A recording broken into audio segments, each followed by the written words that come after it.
पाकिस्तान से औपचारिक गुजारिश की थी कि वो पीएम नरेंद्र मोदी के प्लेन को अपने एयर स्पेस से गुजरने दे, लेकिन पाकिस्तान ने इसके लिए मना कर दिया है। दोस्तों, आपकी जानकारी के लिए बता दें, जब से पुलवामा अटैक हुआ है उसके बाद से ही पाकिस्तान ने लगातार अपने एयर स्पेस को भारत के लिए बंद करके रखा हुआ है। इसके बाद दोस्तों रुक करते हैं आज की अगली बड़ी खबर का। जम्मू कश्मीर में दुकानें खोल रहे लोगों को धमका रहे हैं आतंकवादी, शटर पर लिखा आखिरी चेतावनी। जी हां दोस्तों, कश्मीर घाटी में पिछले कुछ समय से आतंकवादी समूह दुकानों को सील कर लोगों को डराने धमकाने के लिए बाजार, मस्जिदों और अन्य हिस्सों में हाथ से लिखे या टाइप किए हुए पोस्टर चिपका रहे हैं। अधिकारियों ने बताया कि सशस्त्र आतंकवादियों का दुकान में घुसकर दुकान मालिकों को धमकाने का सिलसिला जारी है। यही नहीं दोस्तों, दक्षिण कश्मीर में जम्मू कश्मीर बैंक की शाखाओं में काम करने के लिए जा रहे कर्मचारियों को धमकी देने की भी घटनाएं सामने आई है। जम्मू कश्मीर पुलिस ने आधिकारिक रूप से इस पर चुप्पी साधी हुई है, लेकिन नाम न उजागर करने की शर्त पर एक अधिकारी ने कहा है कि हो सकता है कि उन्हें लग रहा है कि स्थिति उनके हाथ से निकल रही हो, इसलिए दक्षिण कश्मीर के कुलगांव जिले के मोड्रीगम गांव में 2 दुकानों को टेप से चिपकाने और उन पर प्रतिबंधित आतंकवादी संगठन हिजबुल मुजाहिदीन की सील लगी होने की घटना से पूरे इलाके में सनसनी फैल गई है। अधिकारियों ने कहा है कि यह कोई दूर दराज वाले एक गांव या एक आतंकवादी समूह तक सीमित नहीं है। इसके बाद दोस्तों रुक करते हैं आज की अगली बड़ी खबर का। देश भर में ई सिगरेट और ई हुक्का पर पूरी तरह प्रतिबंध, पहली बार पकड़े जाने पर 1 साल की होगी सजा। जी हां दोस्तों, केंद्र सरकार ने आज देश भर में ई सिगरेट और ई हुक्का पर पूरी तरह से प्रतिबंध लगा दिया है। बुधवार को केंद्रीय कैबिनेट की बैठक में लिए गए इस निर्णय के बाद देश में ई सिगरेट और ई हुक्का बनाने, बेचने, एक्सपोर्ट, इंपोर्ट, विज्ञापन और डिस्ट्रीब्यूशन पर पूरी तरह से रोक लगा दी है। अब ई सिगरेट और ई हुक्का के इस्तेमाल पर जुर्माने और सजा का प्रावधान किया गया है। पहली बार ई सिगरेट और ई हुक्का के इस्तेमाल पर 1 लाख का जुर्माना होगा। पहली बार ई सिगरेट और ई हुक्का पीते पकड़े जाने पर 1 साल की सजा का भी प्रावधान है। इसके अलावा दोस्तों, अगर आप दूसरी बार पकड़े जाते हैं तो आप पर 5 लाख का जुर्माना और 3 साल की सजा या फिर दोनों हो सकते हैं। इसके बाद दोस्तों रुक करते हैं आज की अगली बड़ी खबर का। लोकसभा चुनाव के बाद पहली बार प्रधानमंत्री मोदी से मिली ममता बनर्जी, अमित शाह से मिलने का मांगा समय। जी हां दोस्तों, पश्चिम बंगाल की मुख्यमंत्री ममता बनर्जी ने बुधवार को प्रधानमंत्री नरेंद्र मोदी से मुलाकात की। दोस्तों, लोकसभा चुनाव के बाद पहली बार ममता बनर्जी और प्रधानमंत्री मोदी की औपचारिक मुलाकात हुई है। ममता बनर्जी की पीएम से इस मुलाकात का एकमात्र एजेंडा केंद्र सरकार के साथ पश्चिम बंगाल के संबंधों में मिठास लाना था। दोस्तों, पीएम मोदी के साथ इस मुलाकात में ममता बनर्जी ने राज्य के लिए स्पेशल फंड को लेकर भी बातचीत की।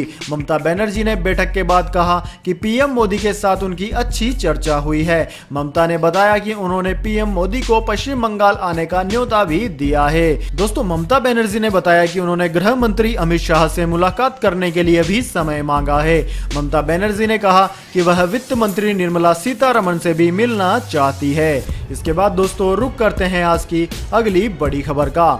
कश्मीर पर यूरोपियन यूनियन ने दिया भारत का साथ, कहा यहां आतंकवादी चांद से नहीं बल्कि पड़ोसी देश से ही आते हैं। जी हां दोस्तों, जम्मू कश्मीर से अनुच्छेद 370 को खत्म होने के बाद से पाकिस्तान ने दुनिया भर में इस मामले पर अंतर्राष्ट्रीय समर्थन हासिल करने की लाख कोशिश की, लेकिन पाकिस्तान को हर जगह से निराशा ही हाथ लगी है। इन सब के बीच यूरोपियन संघ ने भी कश्मीर मामले पर भारत का समर्थन किया है। यूरोपीय संसद द्वारा कहा गया है कि पाकिस्तान एक संदिग्ध देश है और कश्मीर द्विपक्षीय मामला है। यूरोपीय संघ के नेता रिचार्ड जानरेकी ने कहा कि भारत दुनिया का सबसे बड़ा लोकतांत्रिक देश है। हमें भारत और जम्मू कश्मीर में होने वाली आतंकवादी घटनाओं की ओर देखना चाहिए। रिचार्ड नारकेकी ने पाकिस्तान को कटघरे में खड़ा करते हुए कहा कि ये आतंकवादी चांद से धरती पर नहीं आते हैं, आतंकवादी पड़ोसी देश से भारत में आते हैं, और उन्होंने कहा कि हमें इस मामले पर भारत का साथ देना चाहिए। इसके बाद दोस्तों रुक करते हैं आज की अगली बड़ी खबर का। इंडिया वर्सेस साउथ अफ्रीका दूसरा T20, भारत ने जीता मैच, कप्तान कोहली ने जमाई 22वीं 50। जी हां दोस्तों, मेजबान भारत ने दक्षिण अफ्रीका को दूसरे T20 मुकाबले में 7 विकेट से हरा दिया। टीम इंडिया ने इस जीत के साथ ही 3 मैचों की सीरीज में 1-0 की अजय बढ़त बना ली है। भारत की जीत के हीरो विराट कोहली रहे, उन्होंने 72 रन की नाबाद पारी खेली। अब भारत और दक्षिण अफ्रीका के बीच तीसरा T20 मैच रविवार 22 सितंबर को बेंगलुरु में खेला जाएगा। दक्षिण अफ्रीका अगर यह मैच जीत भी ले तब भी सीरीज 1-1 से बराबर ही रहेगी। इसके बाद दोस्तों रुक करते हैं आज की अगली बड़ी खबर का। मौसम समाचार, महाराष्ट्र और आंध्र प्रदेश में हाई अलर्ट, इन क्षेत्रों में भी भारी बारिश की है संभावना। तो दोस्तों जाने आज के मौसम समाचार, लेकिन उससे पहले मैं आपसे छोटी सी रिक्वेस्ट करना चाहूंगा, यदि आपको अभी तक हमारी न्यूज पसंद आई है तो इसे एक छोटा सा लाइक जरूर दे दें, और अगर आपको पसंद नहीं आई है तो बेशक आप डिसलाइक भी कर सकते हैं, लेकिन दोस्तों लाइक और डिसलाइक करके अपना वोट जरूर दीजिए, क्योंकि दोस्तों यही हमारी मेहनत का फल है। तो दोस्तों जल्दी से जान लेते हैं आज के मौसम समाचार। मौसम विज्ञान विभाग यानी कि इंडियन मेट्रोलॉजी डिपार्टमेंट ने देश में आज कई राज्यों में भारी बारिश के आसार जताए हैं। मौसम विज्ञान विभाग के अनुसार उत्तर भारत व मध्य भारत को फिलहाल बारिश से राहत मिलती नहीं दिख रही है। विभाग ने मध्य प्रदेश, मध्य महाराष्ट्र, तटीय आंध्र प्रदेश और तेलंगाना में आज भारी बारिश का अलर्ट जारी किया है। इसके अलावा विदर्भ, कोंकण, गोवा, तेलंगाना, कर्नाटक, तमिलनाडु, पुडुचेरी और कराईकल के अलग अलग स्थानों पर दिन भर भारी बारिश होने की संभावनाएं व्यक्त की गई है। दोस्तों बात करें मध्य प्रदेश की, तो मध्य प्रदेश में बाढ़ के हालात बने हुए हैं। गांधी सागर बांध को लगातार खाली किया जा रहा है। वहीं दोस्तों मध्य प्रदेश के मुख्यमंत्री ने प्रधानमंत्री नरेंद्र मोदी से मध्य प्रदेश के बाढ़ पीड़ितों की राहत के लिए 2000 करोड़ रुपए जारी करने का अनुरोध किया है, और लोगों को यह आश्वासन भी दिया है कि राज्य सरकार उनके साथ खड़ी है। इसके बाद दोस्तों रुक करते हैं आज की अगली बड़ी खबर का। जनवरी के बाद आज सबसे ज्यादा महंगा हुआ पेट्रोल डीजल, जान लीजिए आज के भाव।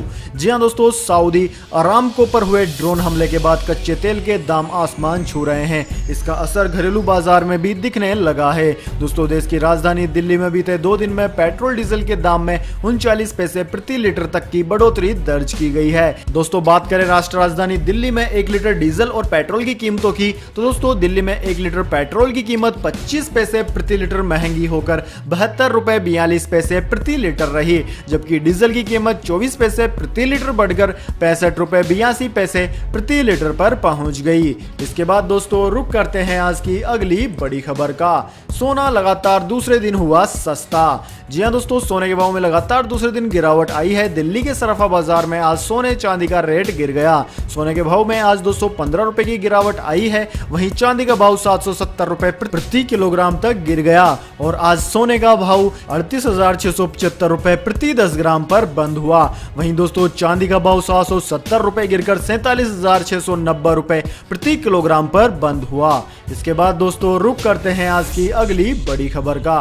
11 लाख रेलवे कर्मचारियों के लिए आई बड़ी खुशखबरी, सरकार देगी 78 दिन का बोनस। जी हां दोस्तों, प्रधानमंत्री मोदी की अध्यक्षता में बुधवार को हुई कैबिनेट बैठक में रेलवे कर्मचारियों के लिए बड़ा फैसला किया गया है। बैठक के दौरान फैसला हुआ है कि 11 लाख से ज्यादा रेलवे कर्मचारियों को 78 दिन की सैलरी बोनस के तौर पर दी जाएगी। सूचना एवं प्रसारण मंत्री प्रकाश जावड़ेकर ने बताया कि रेलवे कर्मचारियों को बोनस की यह रकम वेतन की तरह ही दी जाएगी। दोस्तों रेलवे कर्मचारियों को बोनस देने के लिए सरकार को कुल 2024 करोड़ रुपए का खर्च उठाना होगा। यह लगातार छठा साल है जब सरकार की तरफ से बोनस का ऐलान किया गया है। दोस्तों आपकी जानकारी के लिए बता दें, रेलवे में